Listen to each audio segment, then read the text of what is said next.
ST హక్కుల కోసం పోరాడదాం. వాళ్ళ పిల్లలకి స్కూళ్ళకి గట్రా సౌకర్యం కల్పించే వరకు పోరాడతాం. గవర్నమెంట్ వాళ్ళ కుటుంబాలకు న్యాయం జరిగే వరకు పోరాడతాం. కల్పించాలి ఉపాధి కల్పించాలి. గవర్నమెంట్ ప్రభుత్వం ఆదుకోవాలి. ప్రభుత్వం ఆదుకునే వరకు పోరాడతాం.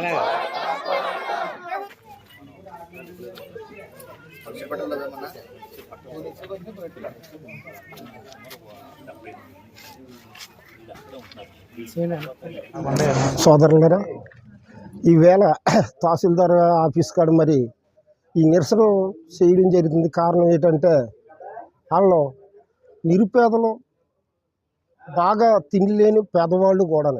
కానీ ఈవేళ కూడా ప్రభుత్వం ఈరోజు కూడా ప్రభుత్వం వాళ్ళని పట్టించుకోవడం పాపానికి పోలే. అటువంటిది ఈవేళ వాళ్ళు ఒక ఎస్టీ కులంగా పుట్టి వాళ్ళు చేసిన పాపం అది.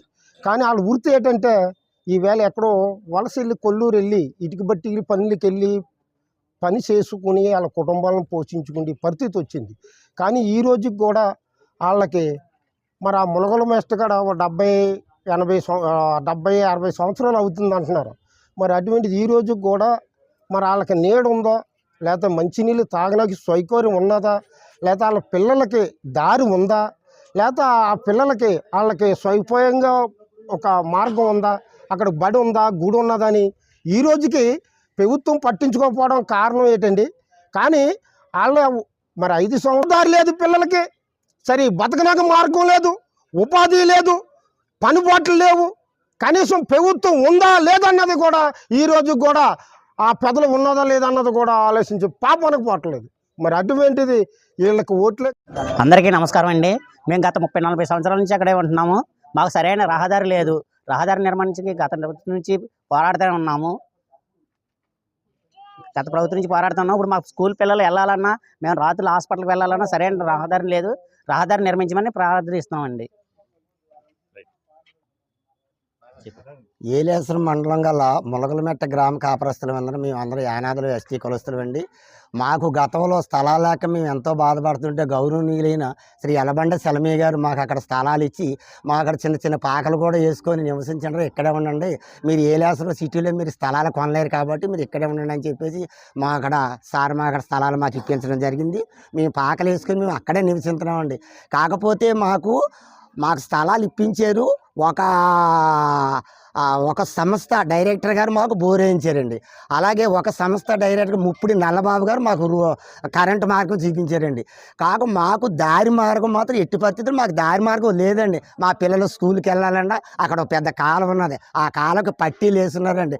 ఆ పట్టీలు దాటి వెళ్ళాలంటే ఒకరు పట్టుకుని వెళ్తున్నారండి. మొన్న ఈ మధ్యకాలంలో ఒక కుర్రోడు కాళ్ళలో పడిపోతే నేనే దగ్గరుండి ఆ కుర్రోని బయటికి లాగడం కూడా జరిగిందండి. తర్వాత మాకు అక్కడ కరెంటు 24 అవర్స్ కరెంటు ఏలేశ్వరం ఉంటుంది తప్ప మాకు కరెంటు సరిగ్గా ఉండదండి. మాకు అక్కడ పాములు తేళ్ళు రకరకాల ఇబ్బందుల్లో మేము చాలా గురవుతున్నాం. మాకు దారి మార్గం కావాలని ఎన్నోసార్లు ఈ గవర్నమెంట్ ఆఫీసర్లకు మేము చెప్పడం జరిగింది. చెప్పడం అయితే మేము చెప్తున్నాం కానీ మమ్మల్ని పట్టించుకోవట్లేదు. మాకు రోడ్డు మార్గం లేదండి. మా ఆడోళ్ళు మగోళ్ళు ఆ దారి వదిలేసి ఆ దారి మార్గం, ఆ పుంత మార్గం వదిలేసేసి మాకు మల్లగట్లమ్మట జారు బురదలాగా మేము వస్తున్నాం. కనుక దయచేసి మా యానాదులు గోడు ఆలకించి శ్రీ అధికారి వారు మాకు రోడ్డు మార్గం వేయవలసిందిగా కోరి ప్రార్థిస్తున్నాం. ఓకేనా? అందరికీ నమస్కారం. ఏలేశ్వరంలో గత 40-50 సంవత్సరాల నుంచి నివాసం ఉంటూ ఈ రోజుకి స్థిరమైన నివాసాలు ఏర్పాటు చేసుకోకుండా నానా రకాలుగా ఇబ్బంది పడుతున్నటువంటి బీసీ, ఎస్సీ, ఎస్టీ కులస్తులు, ములగలమెట్ట దగ్గర కాపురం ఉంటున్న వ్యక్తులు అనేక రకాల ఇబ్బందులు పడుతూ ఈరోజు స్థానికంగా ఉన్నటువంటి మండల రెవెన్యూ అధికారి వారికి ఒక రిప్రజెంటేషన్ ఇచ్చి వాళ్ళ సమస్యలు చెప్పుకోవడం ఇక్కడ రావడం జరిగింది. మేము కూడా వాళ్ళకి తోడై ఈ రోజు వరకు వాళ్ళకు ఉన్నటువంటి ఇబ్బందులన్నీ కూడా మాకు చెప్తే మేము కూడా వాళ్ళకి నిలబడతాం, మీకు తోడుగా మేము అందరం ఉంటామని చెప్పి ఇక్కడికి వచ్చేసిన పెద్దలందరూ కూడా వాళ్ళ యొక్క బాధలు కష్టాలు చూసి వాళ్ళ తోడుగా ఉండాలని చెప్పి ఈరోజు ఇక్కడ రావడం జరిగింది. అసలు విషయం ఏంటంటే సుమారుగా 30-40 సంవత్సరాల క్రితమే అక్కడ వాళ్ళు ఇల్లు కట్టుకొని జీవిస్తున్నారు. ఏలేశ్వరంలో ఎక్కడ స్థలాలు లేక, ఉండడానికి నివాసం లేక, ఏలేశ్వరంలో అంతా కూడా ఖరీదైన ప్రదేశాలు అయిపోవడం వల్ల వీళ్ళందరినీ కూడా ములగలమెట్ట దగ్గరికి తీసుకెళ్ళి అక్కడ ఇళ్ళు స్థలాలు ఇవ్వడం జరిగింది. ఆ రోజు నేనే స్వయంగా వీళ్ళందరూ కూడా ఇళ్ల స్థలాలు ఇవ్వడం జరిగింది. ఇచ్చి దగ్గరుండి పట్టాలు ఇచ్చి ఇల్లు కట్టించడం కూడా జరిగిందండి. ఈ లోపల అక్కడున్న ప్రజలకు మంచినీళ్ళు లేకపోతే ఒక స్వచ్ఛంద సంస్థ ద్వారా యోహాన్ గారు అనేటువంటి ఒక పాస్టర్ గారు కూడా వచ్చి వాళ్ళకి మంచినీళ్ళు కూడా ఇవ్వడం జరిగింది. అదేవిధంగా ఇంకో పాస్టర్ గారు అయినటువంటి నల్లబాబు గారిని ఒక ఆయన ఉన్నాడు. ఆయన కూడా ఏలేసంలో వాళ్ళందరూ కూడా కరెంటు సౌకర్యాలు కల్పించి అన్ని రకాలుగా తలో స్వచ్ఛంద సంస్థ వచ్చాడు వాళ్ళందరూ సాయం జరిగింది. ఎంతమంది ఎన్ని సాయం చేసినా అర్ధరాత్రి అయినా అపరాత్రి అయినా వాళ్ళ పొలాల్లోకి వెళ్ళాలన్నా, పొలాల్లోంచి ఇంటికి రావాలన్నా దారి లేకుండా, పిల్లలు స్కూళ్ళకి వెళ్ళాలన్నా, హాస్పిటల్కి వెళ్ళాలన్నా సరైన దారి లేక అనేక రకాల ఇబ్బందులు పడటం జరుగుతుందండి. పోనీ అక్కడ ఏమైనా ఏ ఎన్నమ్మ కానీ ఎవరన్నా కానీ వచ్చి వైద్యం చేస్తారంటే అక్కడికి వాళ్ళు వెళ్ళడానికి కూడా దారి లేకపోవడం అనేక రకాల ఇబ్బందులు పడుతూ అనేక మార్లు కార్యాలయాలు చుట్టూ తిరిగి రహదారి కావాలి మాకు రోడ్డు వేయించండి అని చెప్పి అనేక సార్లు వాళ్ళు జరిగారండి, అడుగుతూ ఉన్నారు. ఏదైతే బీసీలు, ఎస్సీలు, ఎస్టీలు ఉన్నారో అణగారిపోతున్నటువంటి వీళ్ళందరూ కూడా 70-80 కుటుంబాలు అక్కడ ఉన్నాయి. కాబట్టి ప్రభుత్వం వారు ఈ రోజుకైనా సరే కళ్ళు తెరిచి దానికి సంబంధించినటువంటి రెవెన్యూ పోరంబోకు పొంత ఒకటి ఉంది కాబట్టి ఆ పొంత భూమి మొత్తం ఎంత ఉందో అంతా సర్వే చేసి అందులోంచి వీళ్ళకి నడ్డానికి దారి ఏర్పాటు చేయించడం కోసం ఈవేళ మండల రెవెన్యూ అధికారి వారిని మేము అందరం కూడా కోరడానికి వచ్చాం.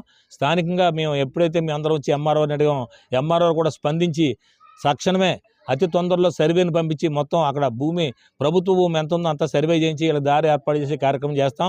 తర్వాత వీళ్ళకి కాలువ ఏదో అడ్డుందంటున్నారు కాబట్టి దాని నిమిత్తం అవసరమైతే మన స్థానిక శాసనసభ్యులను కూడా అడిగి మనం దారి ఏర్పాటు చేసిన దాని కలబట్లు కూడా కట్టించుకునే కార్యక్రమం చేద్దామని చెప్పేసి మీ అందరి ద్వారా వారికి తెలియజేసుకుంటూ ఈ అవకాశం ఇచ్చినటువంటి మీకు ప్రత్యేకంగా ధన్యవాదాలు తెలియజేసుకుంటున్నానండి.